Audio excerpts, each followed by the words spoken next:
É, Boa tarde a todos. Queria começar agradecendo a presença dos ouvintes e principalmente a banca, né? A gente está aqui hoje para a minha defesa de doutorado, sob orientação do professor Dr. Antônio Tadeu de Reis e com orientação do professor Dr. Cleveson Guizan da Silva, né? Eu faço parte do programa de pós-graduação em oceanografia da UERJ, né?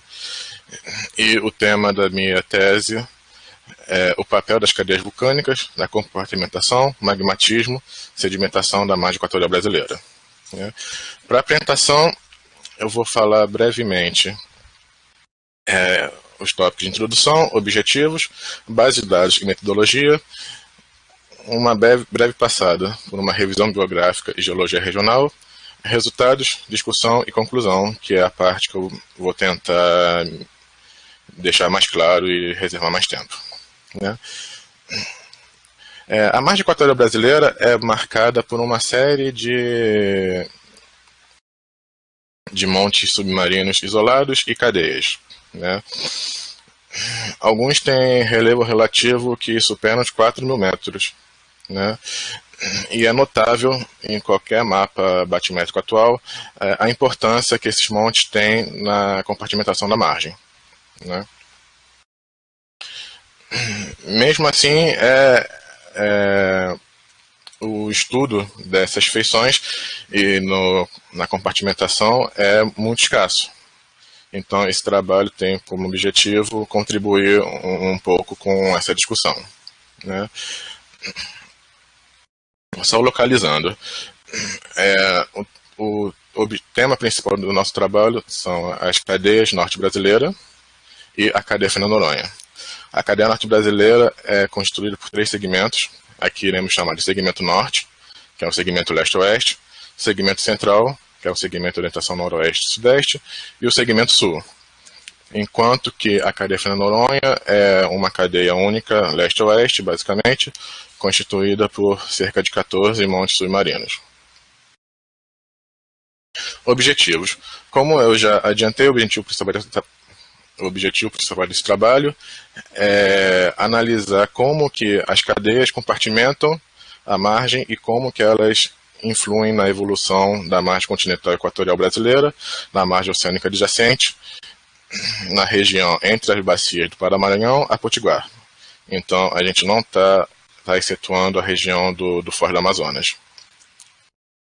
Para isso, a gente vai investigar os principais fatores morfológicos atuais da margem de estudo e dos montes submarinos associados, a configuração espacial e compartimentação de embasamento, a investigação e distribuição dos processos sedimentares e o padrão espacial, temporal e estratigráfico da ocorrência desses corpos magmáticos associados aos montes submarinos e às cadeias. O trabalho vai utilizar dados batimétricos e sísmicos, né? Todos obtidos pelo projeto LEPLAC, basicamente. E com relação à batimetria, a nossa base é o modelo digital de terreno elaborado pelo LEPLAC e disponível no portal eletrônico deles, né? Então, isso daqui é um recorte do modelo digital da nossa área de interesse, né? Ele é produzido por uma sequência de perfis batimétricos, né? Principalmente os perfis adquiridos pelo próprio DHN, pelo próprio LEPLAC, perfis oriundos do BDEP, perfis oriundos da Petrobras, de instituições estrangeiras como a IFREMER, perfis públicos dos bancos geodas, além de perfis de satélite, né, dados de satélite nas regiões de maiores gaps, né? No nosso trabalho, principalmente esses dados vão ser visualizados nessa forma, em formas de isolinhas, espaçadas de 100 a 100 metros, com isolinhas de 1.000 metros mais espessas, como está mostrado aqui nesse mapa, né? E será a base para a gente caracterizar os domínios morfológicos da margem, caracterizar os montes submarinos e, além de ser base para uma série de mapas que a gente vai utilizar. Quanto à metodologia, o trabalho aqui desenvolvido está fazendo uso de uma metodologia própria, né, com relação principalmente à caracterização dos montes submarinos, né. O primeiro aspecto é que, nesse trabalho, os montes submarinos são delimitados pela maior isolinha que circunda esse monte. Então, a grosso modo, o marco batimétrico foi limpo e os montes isolados sendo delimitados pela maior isolinha que circundam. Essa metodologia é importante porque correlaciona uma altura única ao monte com as dimensões características dela. Isso evita que a gente, usando outra metodologia, como o gradiente, a gente poderia ter, primeiro, uma contribuição maior da cunha sedimentar, e depois o uso de diferentes alturas relativas a uma mesma dimensão, né? Então, isso seria um problema importante, principalmente no segmento central da cadeia norte brasileira, onde tem um desnível de 700 metros entre as porções do monte, né? Então, utilizando a metodologia abordada nesse trabalho, que é uma isolinha única que circunda esse monte, a gente tem unicamente uma altura e uma medida de dimensão para toda a extensão do monte submarino, né? Outro aspecto que a gente desenvolveu para essa tese é com relação ao índice de circularidade dos montes, né? Diversos trabalhos relatam que o índice de circularidade é um dos aspectos mais importantes quanto à morfologia de um monte, mas, pelo menos, não encontrei nenhum deles uma abordagem quantitativa desse número, né? Dá a entender que é um aspecto meio que visual. Nesse trabalho, para tirar um pouco dessa subjetividade, eu desenvolvi um índice que quantificasse o quão circular é um monte, né? Na medida que a gente tem uma isolinha no software utilizado, que no caso foi o QGIS, a gente tem um perímetro e uma área para esse monte, né? Considerando um círculo com perímetro igual, esse círculo vai ter uma área maior, né? Porque a maior proporção entre a área e o perímetro é de um círculo. Quanto vai se distanciando do círculo, essa relação vai diminuindo, né? Por sua vez, quando a gente compara a área desse círculo com a área medida pelo software QGIS, a gente vai ter um número entre 0 e 1, sendo que 1 é o mais próximo de um círculo, e quanto mais próximo de 0, mais diferente de um círculo seja um monte bem linear ou um monte estrelado, né? Matematicamente, esse índice pode ser escrito como a área medida vezes 4π sobre o perímetro medido ao quadrado. Com relação aos dados sísmicos, esse trabalho também contou com os perfis obtidos pelo Petro-Leplac, né? Tanto na fase 1, que foi de 1987 a 1996, que no mapa a gente vê pelos perfis vermelhos, que são perfis multicanal, assim como dados obtidos em 2009, que é referente à segunda fase do LEPLAC, né? Que aqui a gente encontra pelos perfis azul, que são monocanal, e perfis verdes, que são multicanais, né? Esses dados serão importantes para a gente mapear o topo do embasamento, a área de ocorrência de magmatismos e MTDs e as espessuras totais e parciais das isópacas sedimentares e do magmatismo, né?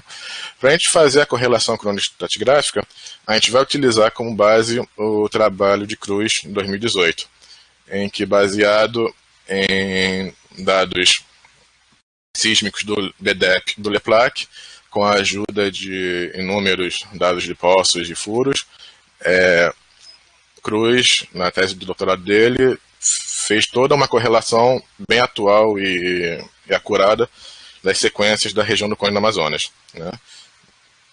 Cruz cedeu esses dados para a gente e a gente foi transportando os horizontes, migrando eles até a porção mais externa da margem, no extremo leste da cadeia fenológica, né? Agora, uma repassada bem rápida sobre a revisão bibliográfica e geologia regional, começando por magmatismo em montes submarinos. Para gerar magmatismo, a gente precisa ter a variação de duas coisas, basicamente. Ou uma variação de pressão ou da temperatura, né? O magmatismo pode ser gerado pela descompressão do material mantélico, né, quando se diminui a pressão do material, ou ainda pela variação da temperatura, seja pela redução da temperatura por adição de voláteis, né, ou então com um ponto quente, onde se aumenta a temperatura geral da área, né.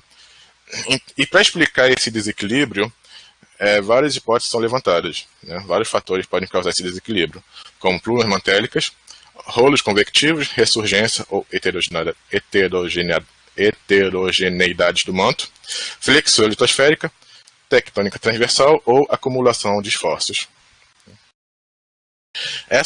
Esse magmatismo, quando ocorre em uma região oceânica interplacas, pode gerar basicamente três tipos de feições, né? Platôs oceânicos, que são amplas elevações geralmente próximas à plataforma continental, com um topo chato e geralmente mais rasos que 2.000 metros.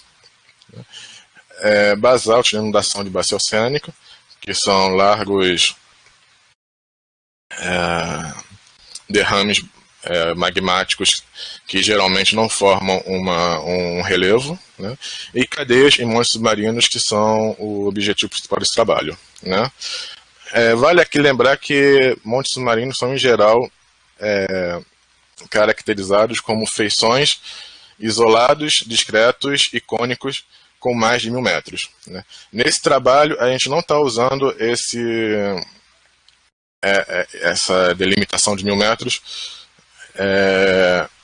porque isso é muito relativo, né? Porque em porções de maior espessura sedimentar, muitas vezes um monte submarino extenso tem uma morfologia inferior a 1.000 metros, né? Então, por isso, a gente não está usando esse fator, né? Enquanto isso, cadeias são definidas como elevações estreitas, alongadas e isoladas de complexidade variável, né? Esses montes submarinos são atribuídos basicamente a eventos vulcânicos e têm um crescimento relativamente rápido, principalmente quando a gente compara ao tempo geológico, né? Aqui eu coloquei uma figura de Carracedo, em 2015, que foi um estudo bem interessante das Ilhas Canário, onde, através de 6 levantamentos, ele, passado em 6 meses, de setembro de 2011 a março de 2012, ele viu um crescimento relativo superior a 200 metros de monte submarino, né? Ou seja, havendo vulcanismo, tem um crescimento bem rápido, vertical e horizontal de monte submarino. Mas a forma desse monte submarino não é cônica, como muitas vezes imaginado, né? Ela varia muito e em função de diversos fatores. Por exemplo, o principal deles talvez seja a forma, tamanho e as relações geométricas dos condutos magmáticos, né? É esperado que uma fonte pontual cause, sim, um monte submarino cônico e alongado, né? Enquanto isso, uma fissura vai gerar uma feição mais estreita, né, e não tão circular, né? Taxa de erupção, distância da chaminé e viscosidade vai basicamente controlar o volume magmático disponível para a feição, né? Outras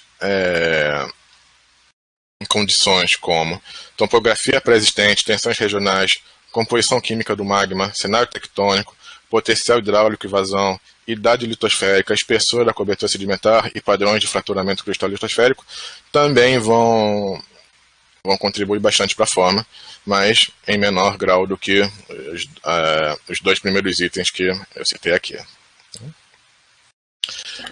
Aqui é um exemplo bem simples mostrando como que a morfologia de um monte varia, né? À esquerda é o trabalho de Chaudhry e Koch, 2015, onde analisando diversos montes submarinos pelo Pacífico principalmente, ele agrupou por tamanho. Essa primeira fila é de 260 metros, e 600 a 800, 800 a 1100, até 5.300 metros, onde a gente vê, grosso modo, uma diminuição do padrão circular e uma predominância de formas estrelares alongadas, né? Obviamente não é um padrão, a gente vê alguns pontos que fogem do normal para essa faixa de tamanhos, mas a gente vê um padrão bem delimitado, né? E isso já era aventado por Vogt e Smoot em 84, em que ele fez uma linha evolutiva de um monte submarino em função da idade dele, né? Ainda não há um consenso por que um cone, um monte submarino, com o tempo, ele passa de circular a estrelado. Mas uma hipótese bem aceita é que, com o crescimento desse monte, ele aumenta o estresse litosférico, né? Com isso, a câmara magmática tende a subir por uma variação de densidade e tende a fluir não pelo topo, mas pela lateral desse monte. Na medida que esse monte cresce, ele também tende a causar uma subsidência da litosfera em que ele se encontra, né? Então, no mesmo trabalho de Choudhury e Hancock, avaliando o crescimento de um cone submarino por volta de 1 milhão de anos, né, ele calcula o crescimento desse monte de 1 km de altura até 5 km e uma subsidência bem notável da placa em que ele está situado, né? Essa subsidência, em geral, é acompanhado por uma assinatura estratigráfica bem caracterizada, né? Primeiramente, antes da subsidência até o início dela, a gente tem uma camada de sedimentação plano paralela, seguida por uma cunha que se espessa em direção ao monte submarino até que a subsidência cesse. Então, até o fim da subsidência, a gente vai ter uma cunha de crescimento bem notável, com uma espessura que se espessa em direção ao monte submarino. Após o cessamento dessa cunha, a gente vai ter a deposição novamente de uma camada relativamente constante de sedimento, que não é influenciada pela subsidência, né? Outra coisa interessante é que nessa subsidência a gente tem uma série de deslizamentos de transporte de massa, né, que preenche esse espaço recém-formado. Então vai ter geração de espaço e, com esse aumento do gradiente, uma série de deslizamentos de massa preenchendo esse espaço, né? Agora a gente vai falar especificamente sobre a cadeia norte brasileira e Fernando Noronha.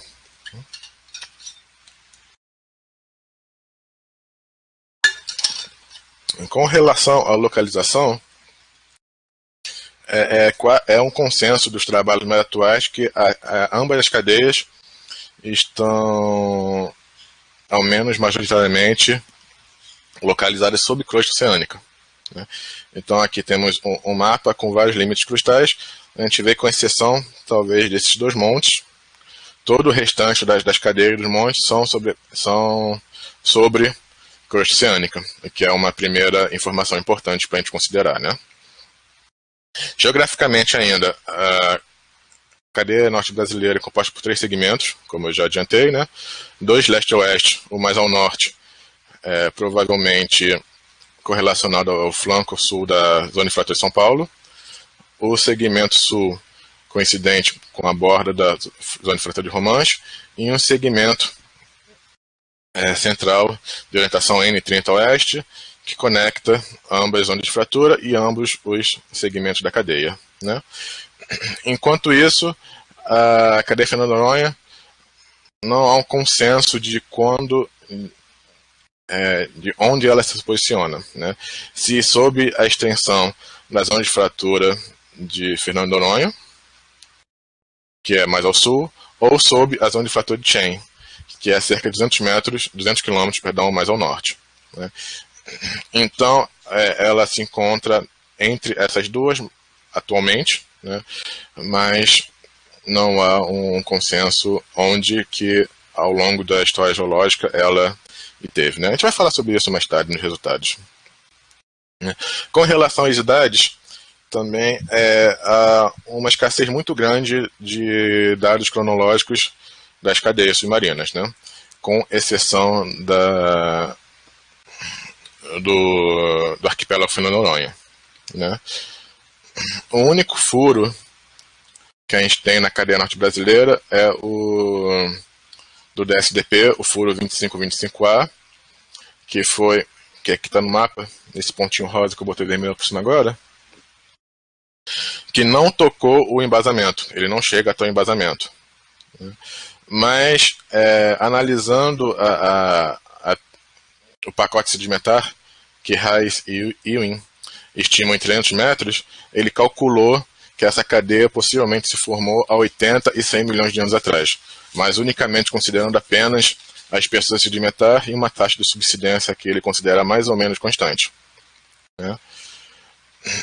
Com relação a idades cronoestratigráficas mesmo, geoquímicas, a gente tem bastante dados no vulcanismo Messejana, que é próximo à cidade de Fortaleza, com idades que, grosso modo, vão de 35 a 30 milhões de anos, e no lineamento vulcânico Macau Queimadas, que tem idades que variam mais, sendo quase menos de 10 milhões de anos, nessa porção. Em média, tem 33, 35 milhões de anos, mas tem alguns pontos com vulcanismo de 85, 80 milhões de anos, né? E atribuído basicamente ao movimento final de abertura do Atlântico Equatorial e a reativações dessas feições, né? Por fim, no arquipélago Fernando de Noronha, a gente tem uma série de furos com idades que variam basicamente de 12,5, 13 a 1,3 milhões de anos. Tá. Com relação à origem ao vulcanismo, esse slide só da cadeia norte brasileira, tem algumas hipóteses com relação à origem do vulcanismo, né? Gorini, observando o acúmulo sedimentar, ele associa o vulcanismo ao acúmulo sedimentar, sobrecarga exostática, flexura do manto, desequilíbrio da pressão e magmatismo por feições pré-existentes de zona de fratura e uma dorsal abortada, que a gente vai falar mais adiante. Outros autores associam ao próprio movimento de separação, que pode ter gerado um magmatismo concentrado, ao tectonismo vertical, né, de Bonatti, que é bem comum em zonas de fratura, mas não explicaria duas coisas: o tamanho elevado e nem o segmento central da cadeia, mudança de polirotação e, por fim, O'Connor e Duncan, em 90, associa a uma pluma mantélica, capitão Fernando de Noronha, que, segundo o autor, deve ter contribuído desde a elevação do Ceará, cadeia norte brasileira, e cadeia Fernando de Noronha. Com relação à cadeia Fernando de Noronha, a hipótese predominante é a pluma no mesmo nome, né? Muitos autores associam o magmatismo messejana que a gente citou anteriormente com o desenvolvimento da cadeia, né, como sendo uma expressão continental dessa cadeia. E muitos autores falam que teve um hotspot leste-oeste ligando ambas feições, a cadeia Fernando de Noronha ao magmatismo messejana. E essa hipótese é amplamente aceita atualmente, né? Uma outra hipótese que eu encontrei foi de Almeida, 56, que fala que tanto o magmatismo messejana quanto a cadeia Fernando de Noronha estão sob a zona de fratura Fernando de Noronha e, por alívio de pressão, por pequenos deslocamentos, teve desequilíbrio de pressão e o magmatismo concentrado por essa zona de fratura, né? Agora vamos iniciar os nossos resultados. Começando pela caracterização dos domínios morfológicos.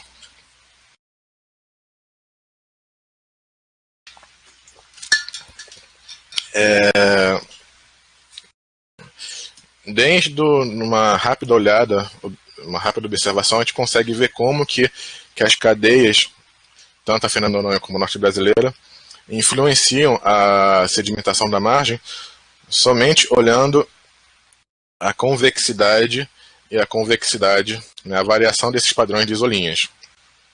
Né? Olhando mais aprofundado, a gente consegue ver, primeiro, uma região de plataforma continental, que é uma região relativamente plana, que se estende até 120 e 130 metros de profundidade, e que se limita com uma sucessão de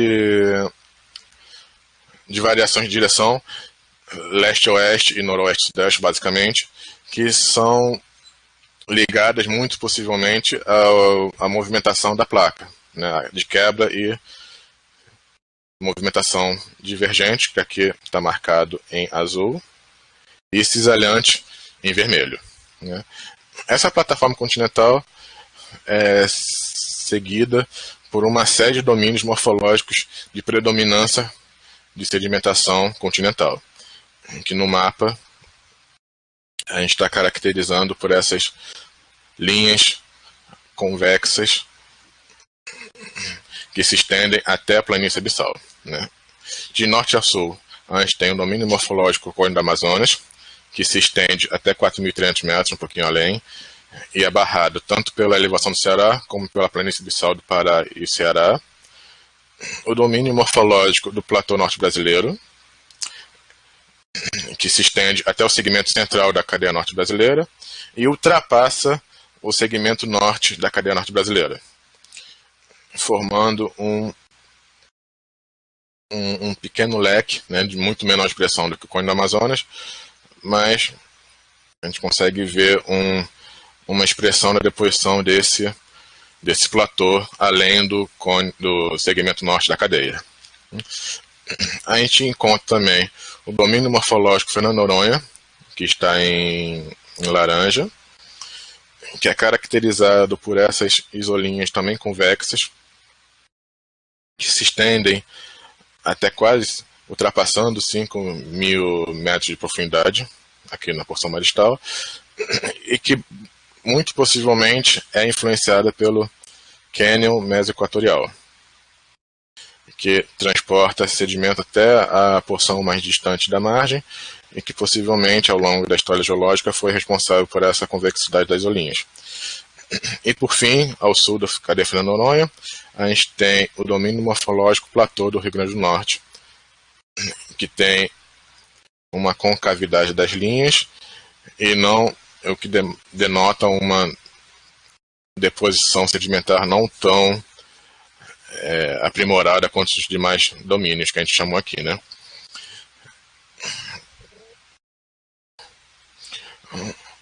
Esses domínios são sucedidos, como eu já falei, pelas planícies abissais, que são regiões mais planas, sem um padrão muito claro das isolinhas, ou então com as isolinhas mais espaçadas, né? E por fim, o domínio morfológico é dominado pelo relevo da zona de fratura e das cadeias meroceânicas, né? Que aqui está nesse rosinha mais claro no final.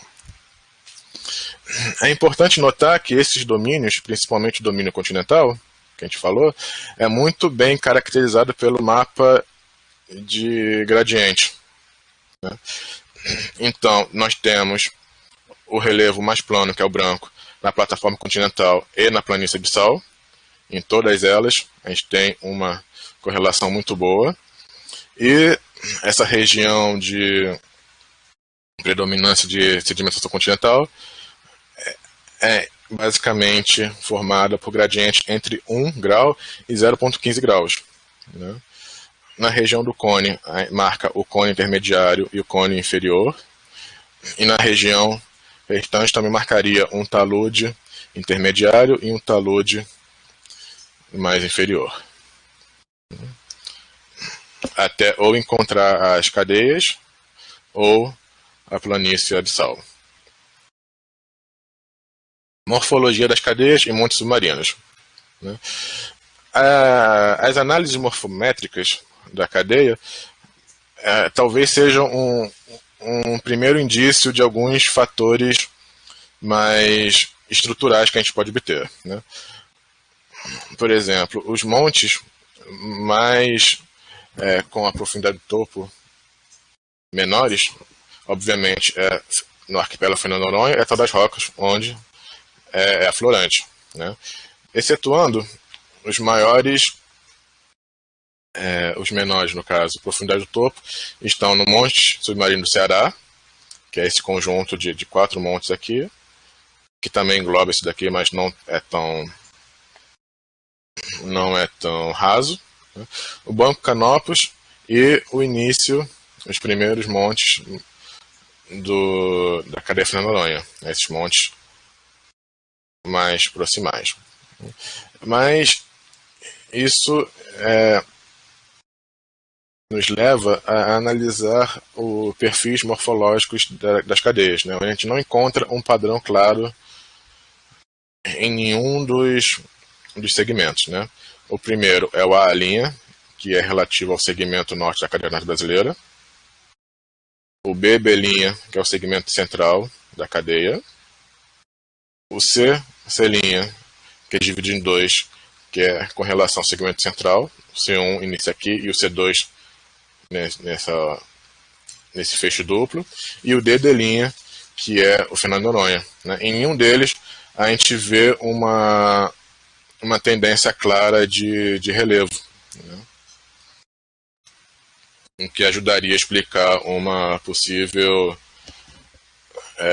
diminuição do magmatismo tão claro, né? Com relação ao número de picos desses montes, a gente encontra que a maioria dos principais montes, os montes de principal relevo e principal complexidade, eles possuem 2, 3 ou 4 picos, né? Então não são cones, não tem um relevo cônico, né? Tem um relevo mais complexo. E por fim, com relação ao grau de circularidade, a gente vê que os montes que constituem a cadeia Fernando de Noronha são bem mais circulares do que os montes que constituem a cadeia norte brasileira, que também pode nos trazer resultados interessantes que vamos falar mais tarde, né? Interpretação sísmica.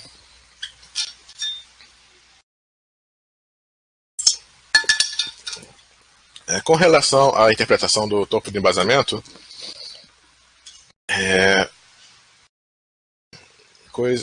fatos importantes devem ser abordados, né? O primeiro deles é que a morfologia, que os montes submarinos, mesmo tendo morfologia muitas vezes de cones submarinos isolados, eles são bem contínuos em subsuperfície, né?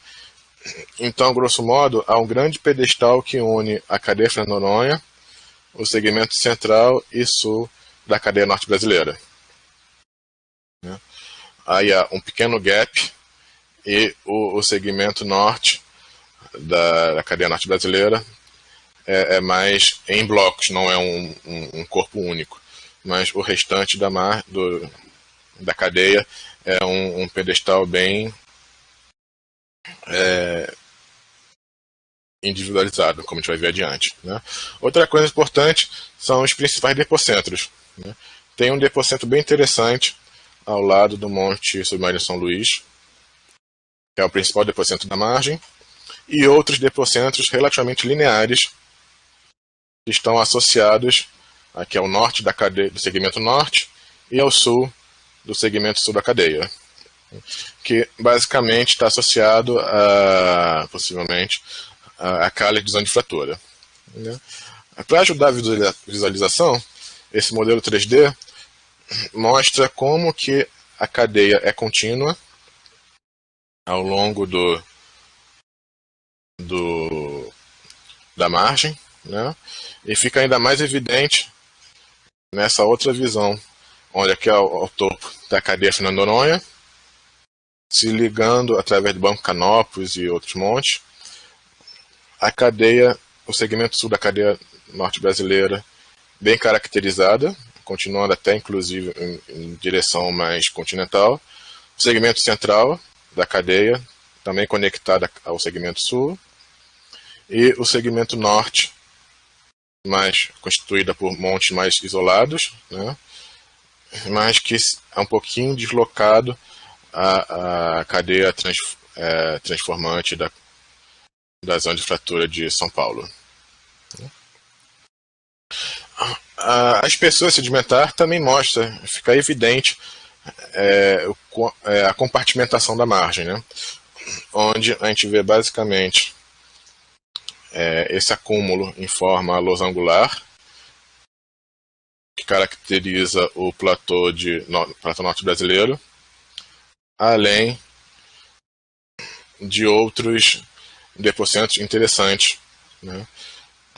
Que basicamente associado à calha da zona de fratura de São Paulo, e aqui há uma subsidência que a gente vai falar mais a seguir, associada à evolução da cadeia. Essas espessuras sedimentares, através da história geológica da margem, mostra como que a cadeia contribuiu com a compartimentação da margem através de diferentes eventos e intervalos geológicos. Esse mapa mostra como que se comportou pré-66 milhões de anos, né, que é bem limitado em decorrência, primeiro, a qualidade dos perfis e depois a própria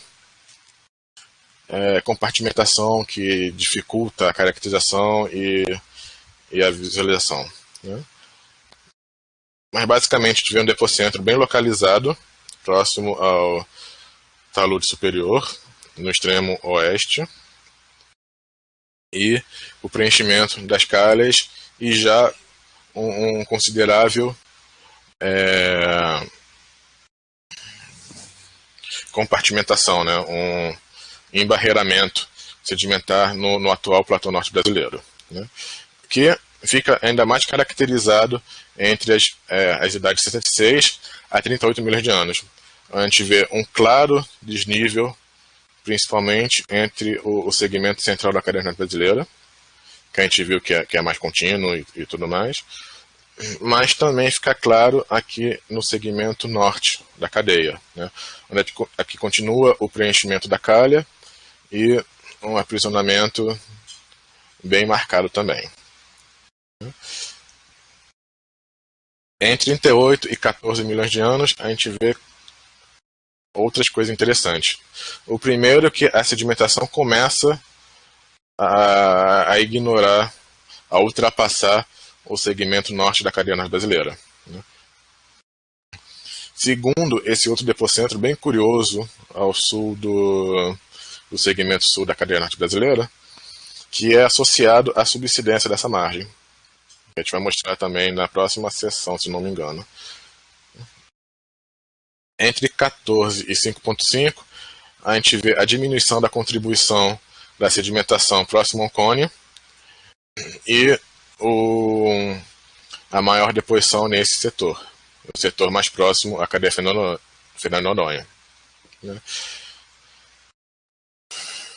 Entre 5,5 e 2,2, a gente continua vendo que o segmento central causa uma forte compartimentação entre o platô norte brasileiro e a região mais distal, né? E a gente tem uma sedimentação predominante aqui na região do platô norte brasileiro e cone do Amazonas.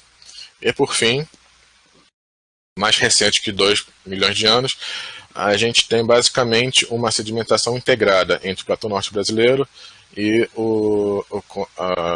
a sedimentação proveniente do Foz do Amazonas, né?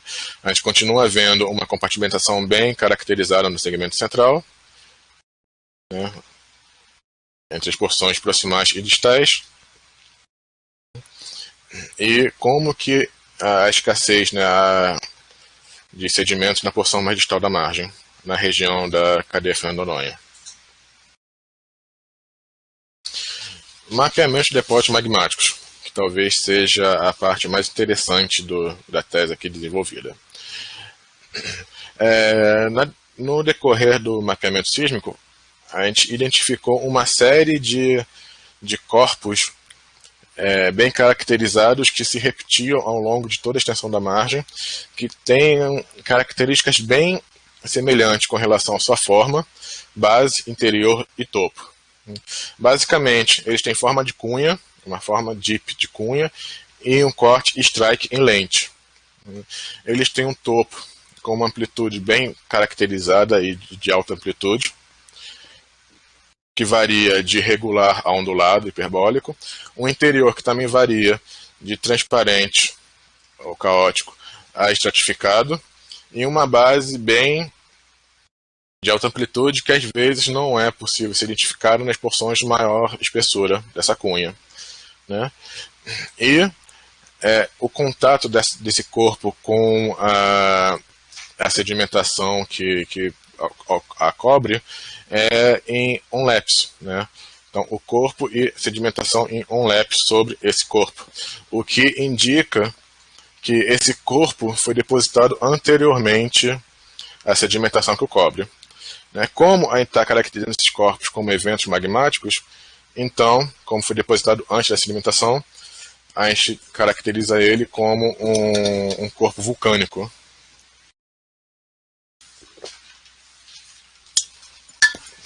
Então a gente associa esses corpos de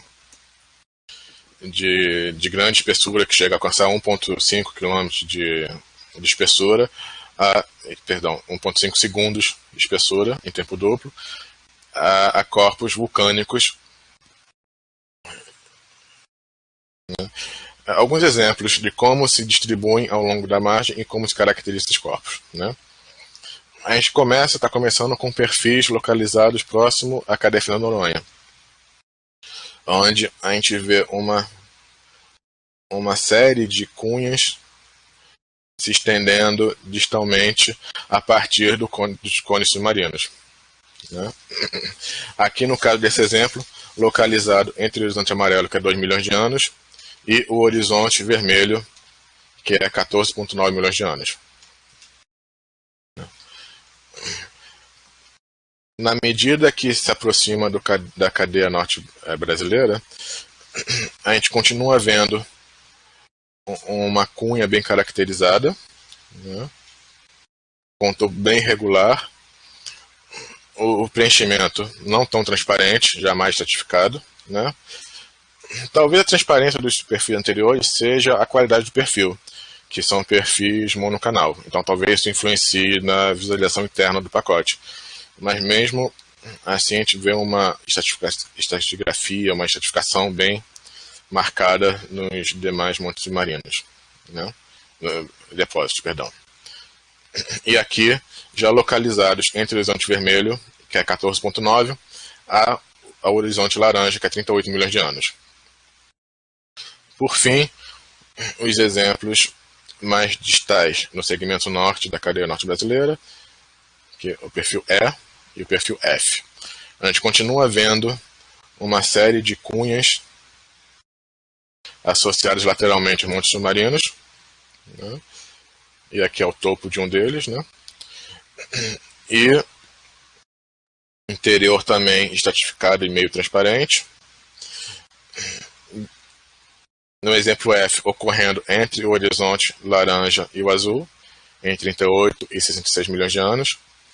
E no exemplo E, ocorrendo em episódios desde 38 milhões de anos até 5,5 milhões de anos.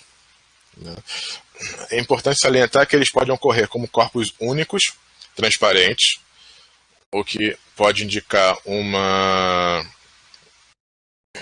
deposição de um pulso único, né, geologicamente falando, né? Um corpo único, mas estratificado, que denota uma série de pulsos vulcânicos separados, mas próximos, né, com pequenos hiatos, ou dessa forma que tem milhões de anos de sedimento entre eles, que denota uma quietude magmática e uma reativação vulcânica.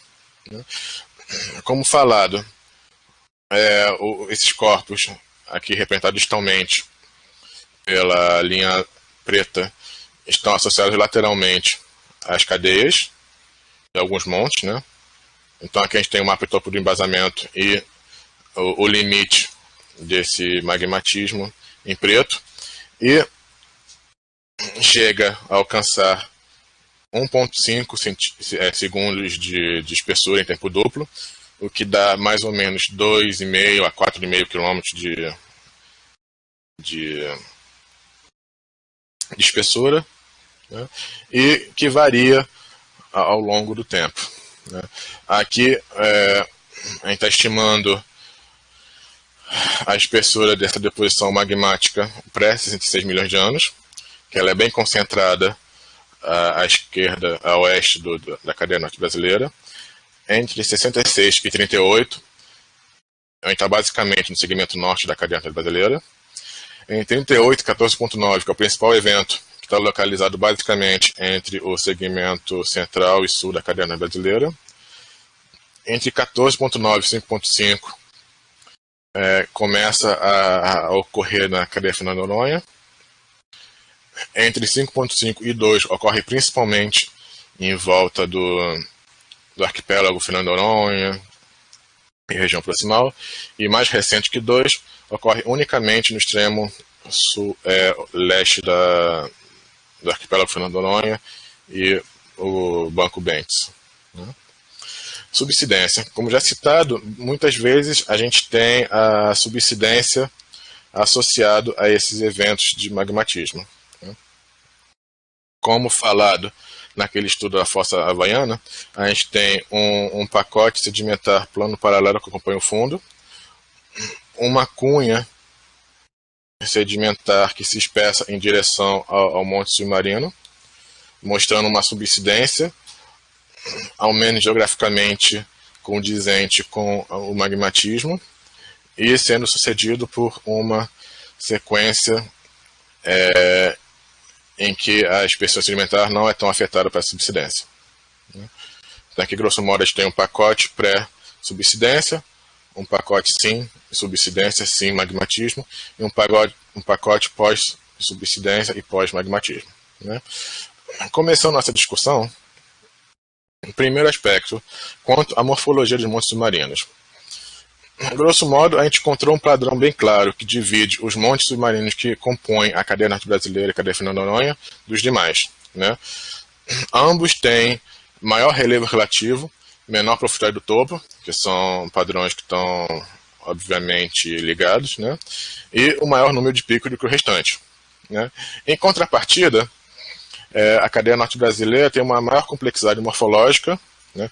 Tanto com relação à sua forma, quanto com relação à direção dos montes, quando comparada à cadeia Fernando de Noronha. Isso pode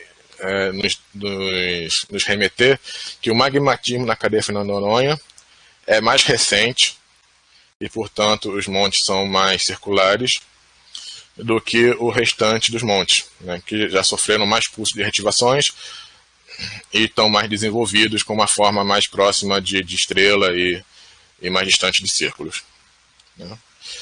Com relação aos domínios morfológicos, é óbvio, é claro, a importância dessas cadeias com a compartimentação da margem, né. E isso não é obviamente ligada às estruturas da margem, né.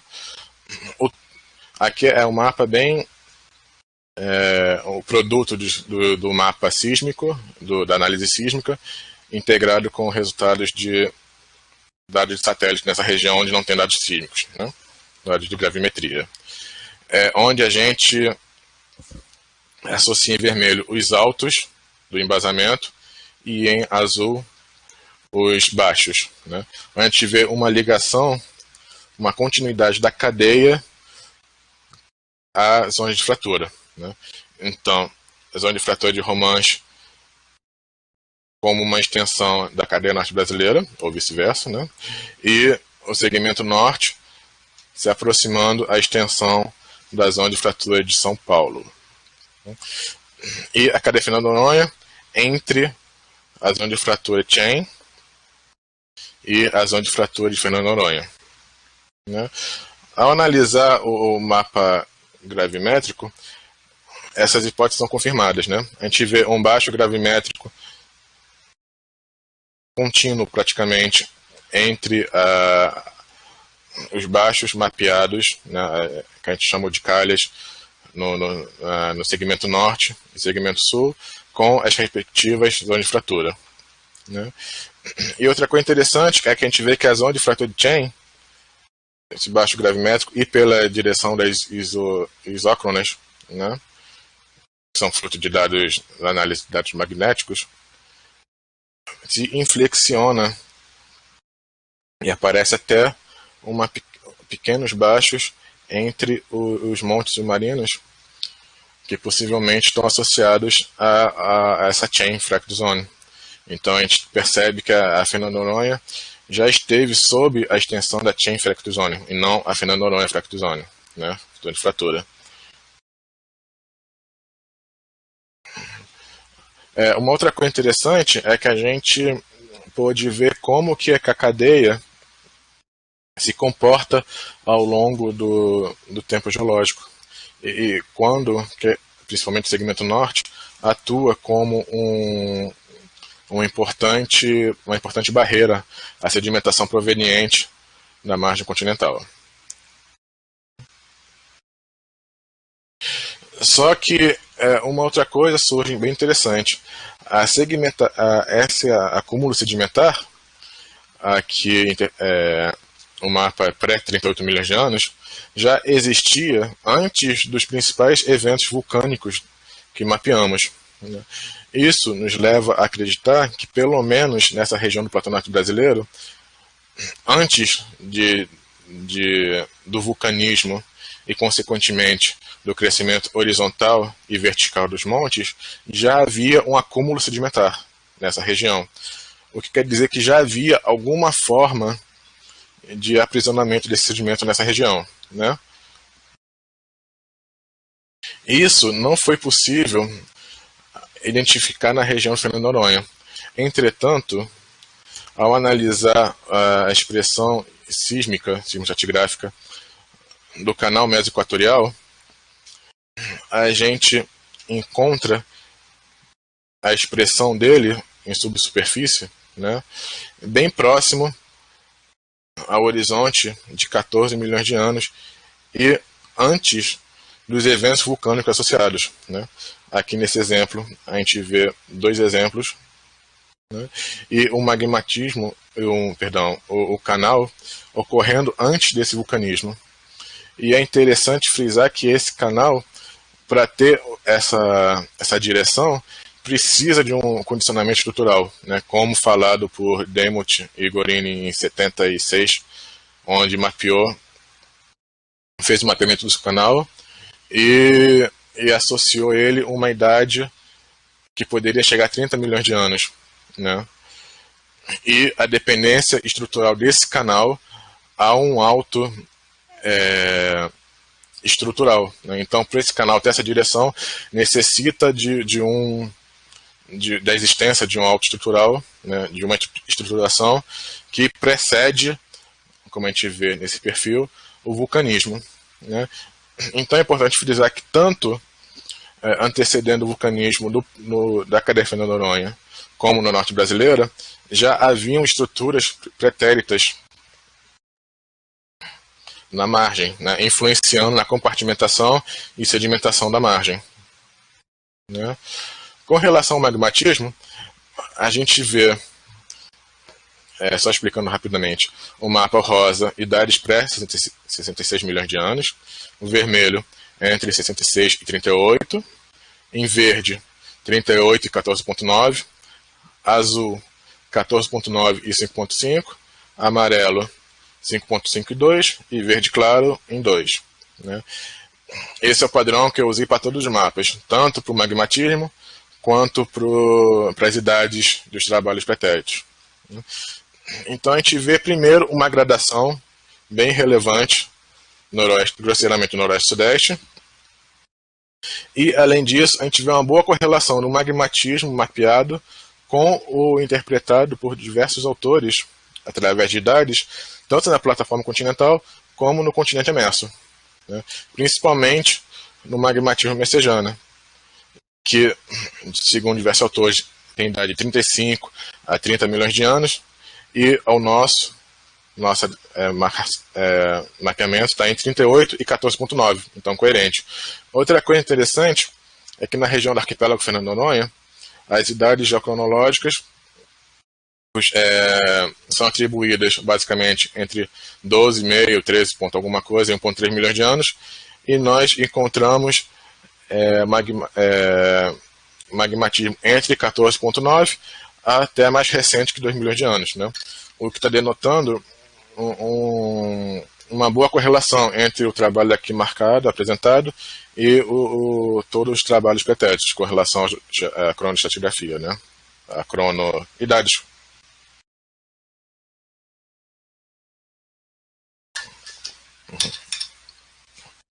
Outra coisa que denota essa boa correlação é o trabalho de Hayes e Ewing, que no mesmo trabalho que ele estimou a idade da cadeia norte brasileira em 80 a 100 milhões de anos, ele afirma que tiveram um pulso de subsidência possivelmente entre o Mioceno tardio e o Mioceno médio, né? Ou seja, em 33,9 a 11,6 milhões de anos aproximadamente. E a gente mapeou essa subsidência como sendo posterior a 35 milhões de anos e um pouco posterior, um pouco mais recente, 14,9. Então também tem uma correlação mais bem acurada, né? Parcialmente acurada, pelo menos para esses montes do submarino do Ceará, que foi o local do furo e o local onde a gente encontrou a subsidência, né? É importante frisar que a subsidência não ocorre ligada em toda a extensão da cadeia, né? Ela ocorre basicamente nesse segmento, mais distal ao segmento central e sul da cadeia, e ao sul da cadeia norte brasileira. Então ela é bem localizada, ela não ocorre ao longo de toda a margem. A gente não sabe por quê, né? Possivelmente porque nas outras porções o magmatismo ocorreu já em uma crosta mais antiga, né? Mais resistente e fria, e é mais difícil de formação do que nessa porção, né? Movimentação da placa sul-americana, né? Antes de associar hipótese de Pluma ou outras hipóteses, a gente precisa ver como que a placa sul-americana se movimentou ao longo da história geológica, né? O nosso magmatismo, aqui representado pelo mesmo esquema de cor, e considerando uma migração constante através da história geológica, tem uma taxa de migração, uma velocidade de 22,1 km a cada milhão de anos. Essa taxa é muito parecida com a taxa estimada de movimentação da placa para esse mesmo período, de 66 milhões de anos, que é 20,5 km a cada milhão de anos, e é uma faixa aceitável, né, tida como esperada por uma migração de hotspot, que é entre 20 e 40 km por milhão de anos. Só que um problema é que a movimentação da placa, e consequentemente de um hotspot, ela é tida principalmente como sendo predominantemente leste-oeste, né? É importante frisar que esses trabalhos, né, aqui tanto os quadrados, as circunferências, triângulos e losangos, são estimativas de diversos modelos de reconstrução paleogeográfica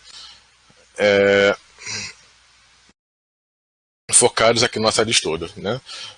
O mais típico esperado é o de quadradinhos, né? A sequência de quadrados, onde também estão separados o deslocamento pelas cores, né? O que não explicaria o nosso magmatismo, né? Aqui a gente está utilizando a reconstrução de Matthews em 2016. Entretanto, uma série de outras reconstruções tem um trajeto que pode explicar, né? Mesmo os trabalhos sendo de escala regional, né, e não estando tão acurados com relação à nossa área, a gente vê uma grande tendência nessa direção, né? E até uma boa correlação entre as idades, né? Aqui a placa teve no vermelho, né, entre 38 e 106 milhões de anos, na região justamente no magmatismo entre 38 e 66 milhões de anos, né? O mesmo ocorre com o verde, né, tem uma boa correlação dos trajetos estimados para essa faixa de idade, né? E grosseiramente o amarelo, o azul e o verde, né? Então não é descartável, né, essa hipótese, né? Inclusive é a mais aceita para esse trabalho. Hipóteses para a origem e evolução das cadeias, né? Para exemplificar as diversas hipóteses, eu fiz um esquema bem simples, né? Eu desenhei a linha de costa atual, tanto da África como do Brasil, e aquela orientação que eu falei anteriormente de cisalhante e divergente da plataforma continental atual, né? Então, a hipótese da pluma Fernando Noronha fala que na abertura já havia todas as estruturas associadas, né? Havia uma zona de fratura de São Paulo, zona de fratura de Romanche, zona de fratura de Chen, zona de fratura de Fernando Noronha, né? Já com todas as cadeias transversais zona de fratura associadas, né? Em vermelho, a dorsal. A partir de uma certa idade, teve um pulo da dorsal determinado, né, caracterizando um perfil tanto strike, onde a gente poderia ver uma dorsal mesoceânica e uma pequena dorsal, que é uma antiga dorsal, né, a região do pulo da cadeia, do reed jump, né, e outro perfil bebelinha, perpendicular, mostrando as cadeias já existentes e zona de fratura, né?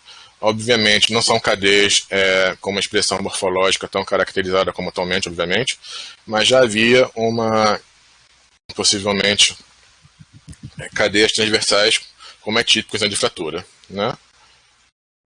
A partir de uma certa idade, houve um hotspot, né, um trajeto do hotspot, passando por essas estruturas pré-existentes, né? Que todas, incluindo zona de fratura e a dorsal abortada, né, o pulo de dorsal, são zonas de fratura litosféricas, né, que cortam toda a extensão da litosfera, que possivelmente pode ter propiciado um magmatismo preferencial por elas, visto que estava passando um ponto quente por essa região, né. Essa hipótese é corroborada por dados oriundos da análise geoquímica de rochas dragadas na cadeia, né, proveniente do projeto LePlac, né, que mostrou a homogeneidade composicional de toda a extensão da cadeia brasileira, né, indicando que possivelmente o material que compõe a cadeia é oriunda de uma feição geológica única, possivelmente fruto da fusão de uma única fonte mantélica homogênea, né, com características isotópicas semelhantes a uma pluma mantélica, por vezes contaminado com material com afinidade isotópica de crosta continental superior, né? Ou seja, uma pluma mantélica passou por essa região, uma fonte única do magmatismo, né, o fator único, que pode inclusive ter influenciado o magmatismo continental, porque a gente encontra a contaminação de crosta continental, mesmo na crosta oceânica, né, mesmo na cadeia norte-brasileira, né. Outras hipóteses foram analisadas, né.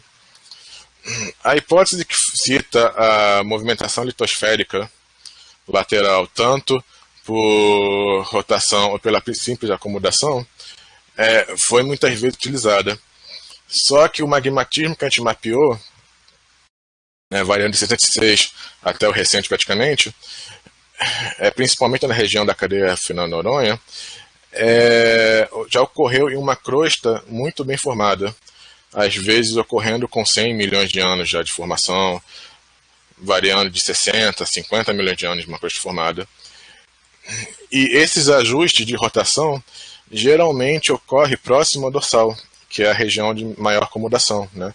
Ela tende a diminuir de importância o magmatismo com relação a que ela se afasta do dorsal, né? Então esse é um fator que vai contra essa hipótese, né, se a gente tivesse um magmatismo coerente com a idade da abertura, estaria condizente. Mas como a gente tem um magmatismo muito posterior à abertura, essa hipótese fica um pouco fraca. Assim como outra hipótese levantada por Gorini, em 77, na tese dele.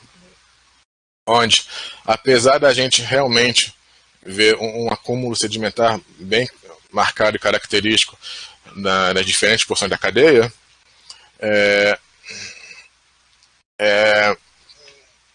possivelmente não foi suficiente uma flexura litosférica causada por essa subsidência diferencial que justificasse o magma a descer de todo o bloco, a diminuição a alteração do equilíbrio de pressão e temperatura e o magmatismo, né? Porque, novamente, é uma crosta muito bem marcada, muito bem evoluída já, às vezes com 90 e 100 milhões de anos, e difícil de movimentar lateralmente assim, né? Outra coisa que vai contra essa hipótese é que nos diferentes porções da cadeia Fernando de Noronha, a gente não encontra uma diferença de sedimentação que considere que ajude a levar essa hipótese para explicar um magmatismo homogêneo entre a cadeia norte brasileira e Fernando de Noronha, né? Por fim, as conclusões desse trabalho, além de tudo que a gente discutiu já nas discussões, o trabalho realizou uma nova abordagem com dados recentes, né? Dados muitas vezes após 2009, 2010, que abordou a margem equatorial como um todo, né? Inclusive as cadeias em conjunto, que é algo que é muito difícil de encontrar em trabalhos anteriores, né? Trazendo resultados que podem ter implicações econômicas, né? Por exemplo, esse magmatismo correlacionado com a margem continental pode ter impactos em geologia do petróleo, por exemplo, e, além disso, o trabalho desenvolveu novas metodologias, né? Tanto na análise vulcano-estratigráfica da cadeia, né, que pelo menos eu nunca tinha visto trabalho parecido, como